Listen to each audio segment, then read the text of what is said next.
دوستان درود، وقتتون بخیر. افسانه‌ای که میخوام براتون نقل کنیم افسانه 7 برادره که قصد دارن به شهر نیشابور دستبرد بزنن و طلسم غیر قابل نفوذ بودن نیشابور رو بشکنن. با همین افسانه زیبا رو میشنویم. در روزگار قدیم نیشابور شهری بود بزرگ و آباد و در گوشه میدان بزرگ شهر کاروانسرایی بود که اتاقهای و خوابگاههایی داشت بسیار قشنگ و مرتب و راحت. هر کاروانی که از شرق به غرب میرفت یا از غرب باز میگشت چند شبی را در سر راه خود در نیشابور بار میانداخت و کاروانیان هم استراحتی میکردند و هم چیزهایی میخریدند و میفروختند. نظم و ترتیب و امنیت این شهر در همه جا ضرب المثل شده بود. دور تا دور این شهر پرثروت و نعمت دیوار بلندی ساخته بودند و در پشت آن خندقهای عمیقی کنده بودند و دروازه‌های شهر را هنگام غروب آفتاب می‌بستند. دروازه‌بانان به هر غریبه‌ای که شک می‌بردند اجازه ورود نمی‌دادند.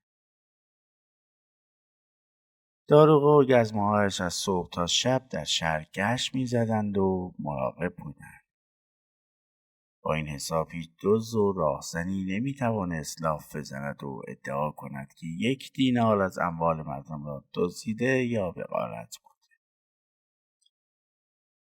و اما بشنوید ماجرای عجیب 7 برادر را که دزد و راهزن بودند و در این حال با انصاف و خوشقلب که سالهای سال بود اموال ثروتمندان را به غارت می‌بردند و بین مردم فقیر قسمت می‌کردند. و این 7 برادر مدت‌ها بود که عهد کرده بودند به هر قیمتی طلسم را بشکنند و به نیشابور دستبرد بزنند. برای این منظور چندین ماه در اطراف دیوارهای شهر کمین کردند، بلکه رخنه و روزنی پیدا کنند و شبانه وارد نیشابور شوند. از طرف دیگر دروازه‌های شهر قلاولانی را که بر سر دیوارها پاس می‌دادند زیر نظر گرفتند و همه قضایا را سنجیدند و سبک و سنگین کردند. و عاقبت متوجه شدند که از این راه‌ها به جایی نمی‌رسند و اگر بیگدار به آب بزنند به چنگ مأموران داروغه اسیر می‌شوند. اما 7 برادر نومید نشدند و هر شب در گوشه‌ای دور هم جمع می‌شدند و نقشه می‌کشیدند و طرح تازه‌ای می‌ریختند که همه بی‌نتیجه بود. تا آنکه یک شب برادر سوم در میان جمع به زبان آمد و گفت: برادران، من راه ورود به نیشابور را تقریباً پیدا کردم.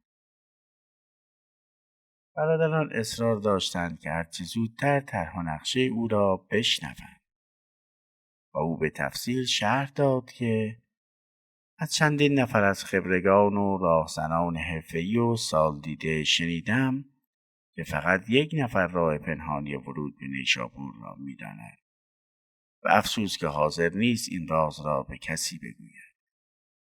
این شخص درویشی است که در یک کلبه در دامنه کوهی نزدیک نیشابور تنها و منزوی زندگی می‌کند.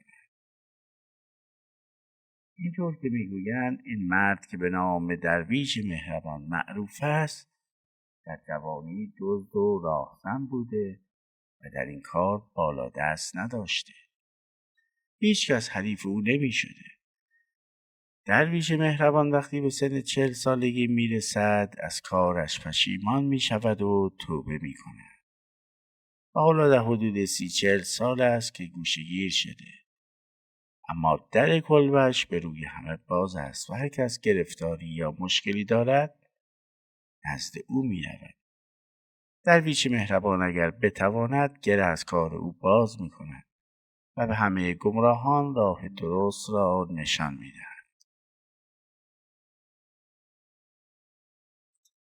برادرم وقتی این داستان را شنیدند به فکر فرو رفتند. برادر چهارم گفت بر فرض که درویش مهربان راه پنهانی ورود به نیشابور را بداند، چه فایده دارد؟ او که رازش را فاش نمی کند. با زور و ضرب که نمی شود زبان او را باز کرد. برادر اول که نقشه کش و مغز متفکر این گروه بود گفت این کار را بگذارید به عهده من، راهش را بلدم. قبلا چند بار نام درویش مهربان را شنیده بودم. میدانم که کلبه او در دامنه کدام کوه است. میگویند حتی وقتی که او راهزن مشهوری بود هیچ کس را اذیت نمی‌کرد و هر وقت که با دار و دستش راه کاروانی را میبست و اموالشان را میگرفت، هر کس که عجز التماس میکرد اموالش را پس میداد. از بقیه اموال فقط قسمتی را برمیداشت و میگفت این را برای رفقایم و یک عده افراد محتاج میبرم. برادرها، من میدانم که چطور باید زبانش را باز کرد. صبح روز بعد برادر اول به اتفاق برادر دوم و برادر سوم با اسب به طرف کوهی رفتند که کلبه درویش مهربان در دامنه آن بود. ساعتی بعد از ظهر بود که به کلبه درویش رسیدند. وارد کلبه شدند و در گوشه‌ای نشستند. درویش مهربان که چشمهایش را بسته و در عالم خودش فرو رفته بود، وقتی چشمهایش را باز کرد به سه برادر خوش آمد گفت و جا بلند شد تا قوت و غذایی برای آنها بیاورد. برادر اول دستش را بوسید و گفت ما در راه نان و پنیری خورده ایم و گرسنه نیستیم. برای حاجتی نزد شما آمدیم. درویش مهربان گفت هرچه در دل شما سه نفر هست بگویید. در اینجا هیچ آداب و تشریفاتی نیست. خانه درویش مهربان است و هر کس به هر زبانی که دلخواه اوست حرفش را میزند. اگر کاری از دست من برآید مضایقه نمی کنم و اگر نتوانم ساده و راحت میگویم که از من درویش این کار بر نمی آید. برادر اول که زبان چرب و نرمی داشت گفت جناب درویش، ما 7 برادریم که در غم و شادی در کنار هم دیگریم و پشت و پناه و یار و یاور همدیگر. چند هفته است که برای برادر کوچکتر ما گرفتاری بزرگی پیش آمده.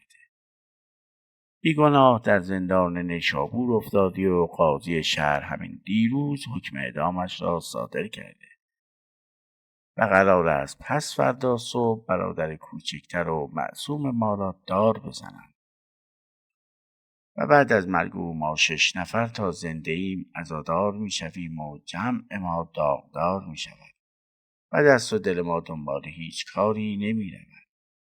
درویش مهربان، تو تنها فریاد رس ما هستی. ما آمدیم تا از تو کمک بگیریم.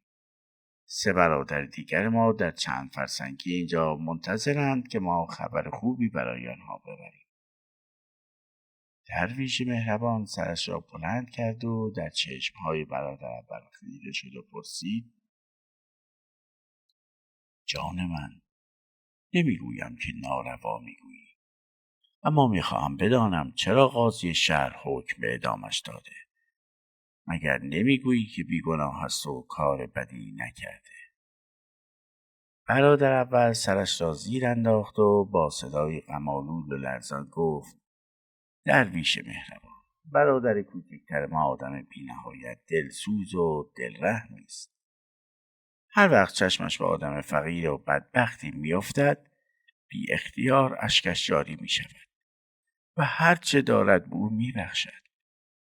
در یک شب سرد زمستانی در تاریکی یک نفر را می بیند که در گوشه کوچه نیمه برهنه افتاده است. دلش به رحم می آید و بالا پوش خود را در بیاورد و جلو می رود که به او بپوشاند. در همین موقع گزمه ها می رسند و او را می گیرند و در روشنایی فانوس معلوم می شود که آن شخص نیمه برهنه را با خنجر زهرآلود کشتند و هرچه بعداً تحقیق می کنند قضیه آشکار نمی شود.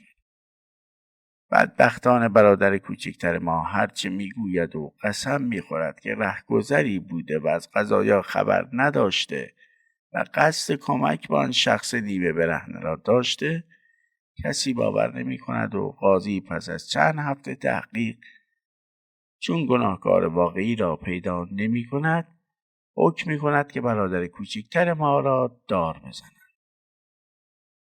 برادر اول دیگر نتوانست حرفی بزند و حق به گریه افتاد و به اشاره او دو برادر دیگر هم به گریه افتاد.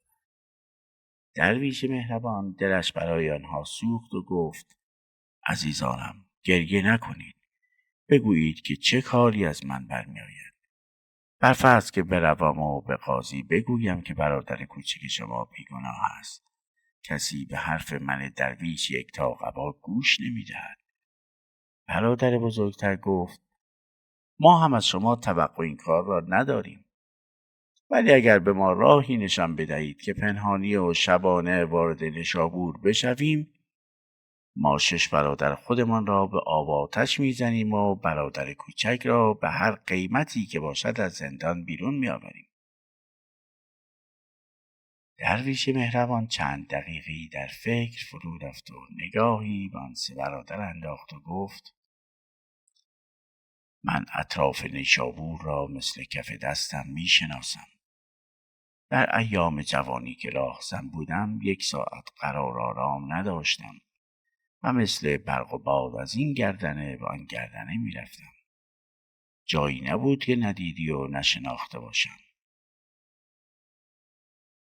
اما بیاییم بر سر گرفتاری شما برادران که نمیدانم که هستید و چه هستید. اینطور که میگویید میخواهید وارد نیشابور بشوید و برادر کوچکتان را از مرگ نجات دهید. من راه مخفی ورود به شهر را به شما نشان میدهم، به شرطی که قول بدهید جوان مرد باشید و تا زنده هستید دست افتادگان را بگیرید و اگر به جاه و جلال و مال و ثروتی رسیدید به فکر بیچارگان و مظلومان باشید. 3 برادر قول دادند که در راه خطا قدم بر ندارند. آن وقت درویش مهربان به آنها گفت: در 10 فرسنگی جنوب نیشابور ویرانه‌ای هست که در قدیم آسیابی در آنجا بودی و کار میکرده. حالا خرابه‌های آن آسیاب باقی مانده و در گوشه‌ای از این ویرانه نیزاری میبینید. در وسط آن نیزار چاهی هست که در نظر اول کسی متوجه آن نمیشود، اما با کمی دقت چاه را پیدا میکنید. این چاه بسیار عمیق است و ته آن به یک راهرو طولانی راه دارد و در این راهرو طولانی که معلوم نیست در چه زمانی درست شده باید پیش بروید و بروید تا برسید به انتهای آن که میرسد به ته چاه دیگری که اگر از آن بالا بروید درست در وسط یکی از انبارهای متروکه کاروانسرای معروف نیشابور سر در می‌آورید. و از آنجا دیگر راه باز است و می توانید بروید و برادرتان را نجات بدهید و از همان راه بیایید تا برسید به آن ویرانه. درویش مهربان دیگر چیزی نگفت و آن 3 برادر هرچه پرسیدند جوابی نداد.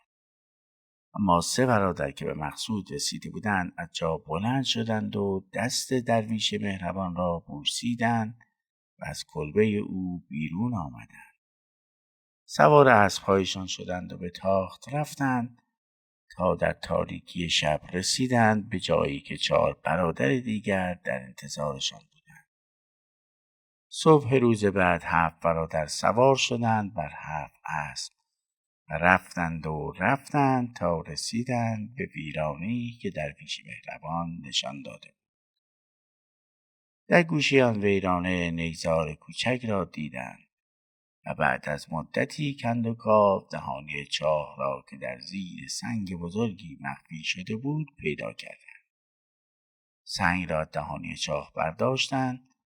آن وقت به اشاره برادر بزرگتر که سرکردی و نقشه کش آن دسته 7 نفری بود برادر چهارم و پنجم طنابی به کمرشان بستند و به تای چاه رفتند و از آنجا وارد راهرو شدند. مشعلی را که با خودشان برده بودند روشن کردند و در آن راهروی طولانی رفتند تا در انتهای آن به چاهی رسیدند. برادر چهارم در همانجا ماند و برادر پنجم به کمک وسایلی که با خودشان آورده بودند بالا رفت و رسید به انبار متروکه و از آنجا وارد کاروانسرای و میدان بزرگ شد و در شهر گشتی زد و دوباره به انبار متروکه برگشت. به تای چاه رفت و با برادر چهارم باز از راهرو طولانی گذشتند و از تای چاه بالا رفتند و غذایا را برای برادران خود شهر دادند. همه خرم و خوشحال منتظر ماندند که برادر بزرگتر تصمیم بگیرد. برادر بزرگتر گفت: ما راه مخفی ورود به نیشابور را پیدا کردیم، اما بی احتیاطی نباید کرد. اینطور که میگویند شبها چند سگ درنده را در شهر رها میکنند و این سگها به محض آنکه غریبه ای را ببینند چنان سر و صدایی را میاندازند که گزمه ها خبردار میشوند. پس باید اول فکری برای این کار کرد. برادر بزرگتر دو برادر ششم و هفتم را راهنمایی کرد که به شهر بروند و در دکانهای قصابی اطراف میدان بزرگ به کاری مشغول شوند و کم کم با سگها کنار بیایند. و همان روز آن دو برادر به شهر رفتند و به قصابهای محلات اطراف میدان گفتند که حاضرند بی مزد و مواجب چند هفته در دکان آنها شاگردی کنند. هر کدام در دکان مشغول به کار شدند. آن دو برادر روزها در دکان قصابی به هر کاری تن می‌دادند و شاگردی و پادویی می‌کردند و در ضمن کار استخوان‌های و گوشت‌ریزه‌ها را در گوشه‌ای روی هم می‌ریختند. و چون گفته بودند جایی ندارند و شبها در دکان می‌خوابند، وقتی هوا تاریک می‌شد از دکان بیرون می‌آمدند و همه استخوان‌های و گوشت‌ریزه‌ها را جلوی سگ‌ها می‌ریختند. چند شبی نگذشت که سگ‌ها به محض رها شدن سراغ آنها می‌آمدند و دم تکان می‌دادند و سهم خود را می‌گرفتند و می‌رفتند. 2 هفته بعد این دو برادر با بقیه برادران خبر دادند که سگ‌ها رام شدند و برادر بزرگتر یک شب همه برادران را بر سر چاهی که در وسط نیزار بود جمع کرد و گفت: امشب باید کار را تمام کرد و وظیفه هر کدام را شرح داد و ساعتی بعد همه از راه مخفی با وسایل و لوازم کافی به انبار متروکه رسیدند و از آنجا به کاروانسرا و میدان بزرگ رفتند. سگ‌های درنده پیش دویدند تا ببینند در سیاهی شب چه کسانی آرامش شهر را به هم زدند. اما دو برادر ششم و هفتم چند پار استخوان و چند تکه بزرگ گوش به آنها دادند و سگ‌ها بی سر و صدا به خوردن گوشت و استخوان مشغول شدند. و 7 برادر با دست کلیدهای مخصوصی که داشتند در چند دکان زرگری و عتیق فروشی را باز کردند و هر چه دم دستشان آمد در کیسه های ریختند که همراه آورده بودند و بعد از آن به کاروانسرا رفتند و در انبار بزرگ کالاهای قیمتی را باز کردند و هر چه سبک وزن و سنگین قیمت بود انتخاب کردند و در کیسه ها ریختند و نزدیک سحر با کیسه های پر از چایی که در وسط انبار متروکه بود پایین رفتند. اما دو برادر ششم و هفتم در نیشابور ماندند و به دکانهای قصابی برگشتند تا کسی به آنها گمان بد نبرد و در جریان قضایا هم باشند و ببینند که داروغه و گزمه ها چه خواهند کرد و چه کسانی را به اتهام دزدی نزد قاضی خواهند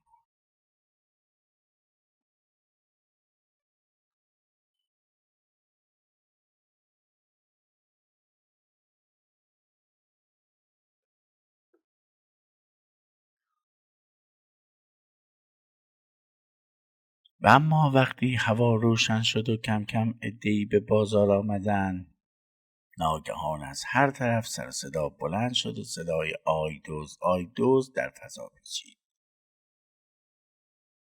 گزمه‌ها دوان دوان آمدند و داروغه و قاضی و حاکم شهر را خبر کردند. هر کس چیزی میگفت و به طرفی می‌دوید. تا ساعتی همه گیج و حیران بودند. در نیشابور چنین چیزی سابقه نداشت و همه معتقد بودند که خطرناکترین دزدان جرأت ورود به این شهر را ندارند. ولی حالا به چشم خود می‌دیدند که یک عده وارد شهر شدند و در دکان‌ها را باز کرده یا شکستند و اشیاء قیمتی زیادی را دکان‌ها و انبار بزرگ به غارت بردند. هیچ کس نمی‌دانست چه کسانی و از کدام سوراخ به شهر آمدند. داروغ از تمام دروازه‌بان‌ها در میدان بزرگ شهر بازجویی کرد. همه می‌گفتند که دیشب حتی یک بار هم دروازه‌های شهر باز نشدند. از غروب آفتاب تا دمدمه‌های صبح حتی یک نفر غریبه یا آشنا وارد شهر نشده است. داروغ عقیده داشت که شاگردان دکان‌هایی که اشیاء قیمتی می‌فروشند دست به دست هم دادند و به این دزدی بزرگ دست زدند. دلیلش هم این بود که سگ‌های درنده اصلاً پارس نکرده بودند. پس معلوم می شود که دزدها غریبه نبودند و سگ‌ها با آنها آشنا بودند. حاکم و قاضی با نظر او موافق بودند. داروغ چند نفر از گزمه‌ها را فرستاد تا چند تا از پادوهای و شاگردها را بیاورند و گزمه‌ها هم رفتند و 7-8 نفر را که با آنها مشکوک بودند آوردند. قاضی مدتی از آنها بازپرسی کرد، اما آنها قسم می‌خوردند که روحشان از جایی خبر ندارد. قاضی قانع نشد و دستور داد آنها را به چند ستون که در اطراف میدان بزرگ بود ببندند و شلاق بزنند. عده زیادی در میدان بزرگ جمع شده بودند. همه ثروتمندان و افراد سرشناس شهر در اطراف حاکم و قاضی و داروغه حلقه زده بودند و اموال دزدی شده را از آنها می‌خواستند. قاضی برای رضایت خاطر آنها دستور داد که متهمان را بیشتر شلاق بزنند. یکی 2 نفر از پادوها که ضعیفتر بودند زیر شلاق از هوش رفته بودند. یکی از آن 2 برادر گفت: من دیگر نمیتوانم این وضع را ببینم. میترسم چند تا از این افراد بیگناه زیر شلاق جان بدهند. برادر دیگر یعنی برادر کوچکتر گفت: باید کاری کرد، اما نباید به ما سوء ظن پیدا کنند. برادر ششم گفت: ما به درویش مهربان قول دادیم که جوان مرد باشیم و دست افتادگان را بگیریم. من کاری میکنم که دست از آن بیچارا بردارند و به ما هم بدگمان نشوند. برادر کوچکتر چیزی نگفت و برادر ششم از میان جمع راهش را باز کرد و خود را به حاکم و قاضی و داروغه رساند و گفت: این بیچاره ها را شلاق نزنید. هیچ کدام دزد نیستند. من میدانم که دزدها از کجا آمدند و اموال دزدی را در کجا مخفی کردند. قاضی به فراشان حکومتی اشاره کرد که دست از شلاق زدن آن بینوایان بردارند. از آن جوان که مدعی بود دزدها را میشناسد پرسید: از کجا به این راز پی بردی؟ برادر ششم گفت: دیشب در دکان قصابی خوابیده بودم. سر و صداهایی شنیدم و بیرون آمدم. یک عده را دیدم که در دکانها را باز میکنند و هر چیز که به دستشان میرسد در کیسه میریزند و میبرند. سایه به سایه آنها رفتم. از دور دیدم که اموال دزدی را کجا پنهان کردند. حاکم و قاضی و داروغه یک عده از کسانی که دور آنها حلقه زده بودند دنبال برادر ششم راه افتادند و از آنجا به کاروانسرا رفتند. برادر ششم آنها را به انبار متروکه برد و چاه عمیق را در گوشه انبار نشان داد و گفت: دزدها با اموال دزدی وارد این چاه شدند و پایین رفتند. من یقین دارم که این چاه به یک نقب و از آنجا به خارج شهر راه دارد و دزدها هنوز فرصت نکردند اموال را به جای دوری برده باشند و احتمال دارد که در ابتدای نقب همه را رو به هم کپه کردند تا در فرصت مناسب همه را از اینجا ببرند. قاضی و صاحبان اموال به برادر ششم گفتند که اگر به ته چاه برود و اموال دزدی را کشف کند هرچه بخواهد به او میدهند. او هم قبول کرد و طنابی آوردند و به کمرش بستند و او وارد چاه شد و پایین رفت. چاه آنقدر عمیق بود که ته آن دیده نمیشد. وقتی پای برادر ششم به آب رسید به چابکی وارد راهروی زیرزمینی شد و از آنجا به طرف چاه خروجی حرکت کرد. آنها که در بالای چاه در انبار متروکه ایستاده بودند هرچه منتظر ماندند از او اثری ندیدند. هرچه سرشان را توی چاه بردند و فریاد کشیدند کسی به آنها جواب نداد. یک نفر میگفت که احتمال دارد در ته چاه از هوش رفته باشد. دیگری میگفت که حتما رفقایش در آن راهروی زیرزمینی که حرفش را میزد منتظر او بودند و با هم فرار کردند و دیگران حدس‌های دیگری میزدند و ناچار دنبال یک نفر دیگر بودند که بیاید و داوطلبانه ته چاه برود. چاه آنقدر عمیق بود که هیچ کس داوطلب نمیشد تا اینکه برادر کوچک در پیش آمد و قبول کرد که ته چاه برود و به آنها خبر بدهد که در آنجا چه اتفاق افتاده. صاحبان اموال به قول دادند که اگر موفق شود یک قسمت از اموال پیدا شده را به او خواهند داد و طناب را به کمر او بستند و برادر کوچکتر ته چاه رفت. و این بار هم صاحبان اموال و حاکم و قاضی و داروغه هرچه انتظار کشیدند خبری نشد. همه گیج و حیران شده بودند و نمیدانستند که چه خبر است و چرا هر کس به آن چاه میرود ناپدید میشود و خبری از او نمیرسد. بعد از ناپدید شدن آن دو نفر دیگر هیچ کس جرأت نمی‌کرد ته چاه برود و خبر بیاورد. چون تقریبا همه به این نتیجه رسیده بودند که هر کس ته این چاه برود زنده بیرون نمی‌آید و از طرف دیگر هرچه در شهر جستجو کردند از اموال دزدی اثری به دست نیامد.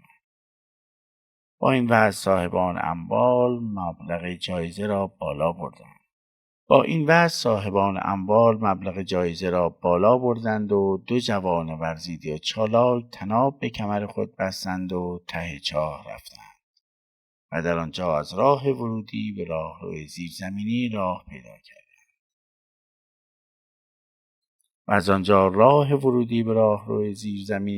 پیدا کردند و رفتند تا ببینند به کجا میرسند. آنها که بالای چاه ایستاده بودند به این گمان که آن دو نفر هم در ته چاه جان باختند از انبار متروکه بیرون رفتند. اما نزدیک غروب آفتاب آن دو جوان از دروازه جنوبی شهر وارد نیشابور شدند و حکایت کردند که چگونه از یک نقب طولانی به چاهی رسیدی از چاه بالا رفتند و از ویرانه‌ای در محل آسیاب سنگی قدیمی سر درآوردند. و به این ترتیب حاکم و قاضی و داروغه و صاحبان اموال فهمیدند که جستجو بیفایده است و دزدان از این راه آمدند و همه چیز را غارت کردی و بردند. اما بشنوید از 7 برادر که بعد از آن که 2 برادر ششم و هفتم با آنها ملحق شدند با کیسه‌های پر از اشیاء قیمتی و طلا و جواهر حرکت کردند و اسب تاختند. در تاریکی شب به پناهگاه خود در یک کوهستان دور افتاده رسیدند و 1 هفته تمام از پناهگاه بیرون نیامدند.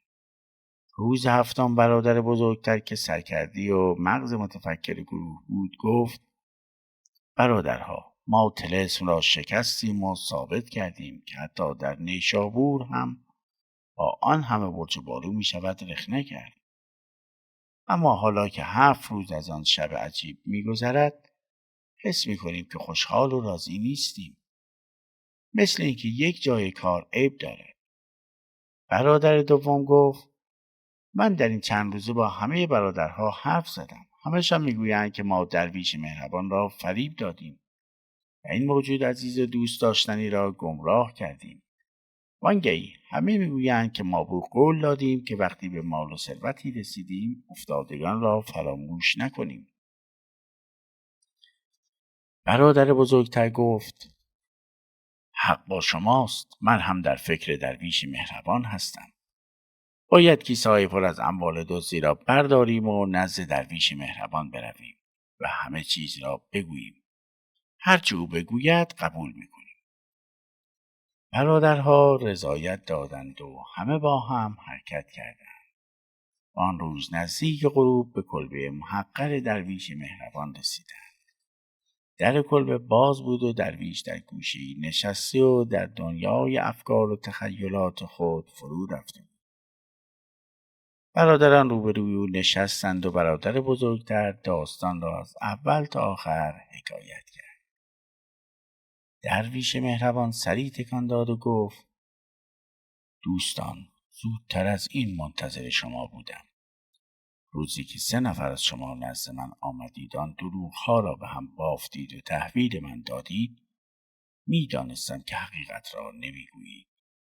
حدس زدم که شما باید آن 7 برادر راهزن باشید که داستان‌هایی درباره شما از زبان کسانی که گاه گاه به اینجا می‌آیند شنیده بودم. به من گفته بودند که شما در عین راهزنی به رحم و مروت مشهور هستید. با این وصف راه مخفی ورود به نیشابور را به شما گفتم تا آزمایشی کرده باشم. چند روز پیش یک نفر به اینجا آمد و داستان دزدی عجیب را در نیشابور برای من تعریف کرد و من در این چند روزه در انتظار شما بودم. برادر بزرگتر گفت به هر حال ما را عفو کنید که به شما دروغ گفتیم. حالا هم همه اموال دزدی را آوردیم تا تکلیف را معلوم کنید. این را هم بگوییم که 2 نفر از برادران ما قبل از آن شب چند هفته در نیشابور در دکانهای قصابی شاگردی می‌کردند. آنها میگویند که در نیشابور ثروت و نعمت زیاد است، اما آدم‌های بیچاره و فقیر تعدادشان خیلی زیادتر است و ثروتمندان آنجا رحم و مروت سرشان نمی‌شود. انبارهایشان پر از گندم است و عده زیادی در آنجا شبها گرسنه می‌خوابند. برادر بزرگتر دیگر چیزی نگفت. درویش مهربان گفت دوستان، شما هرچه از آن اموال احتیاج دارید یا در نظر دارید به افراد محتاج بدهید بردارید و بقیه را نزد من بگذارید. 1 نفر را میفرستم که صاحبان اموال را به اینجا بیاورند و از آنها قول میگیرم که سهم مستمندان شهر را بدهند و هرچه باقی ماند به انبارهای و دکانهایشان ببرند. 7 برادر دیگر چیزی نگفتی و سوار بر 7 اسب شدند و تاخت کردند و نزدیک صبح به پناهگاهشان رسیدند. در آن موقع که هوا کم کم روشن میشد خسته بودند، اما احساس می‌کردند که دلشان روشن است و روحشان آرام. دوستان، قصه ما به سر رسید. امیدواریم که قصه های شما هم به سر برسه. حق یارتان.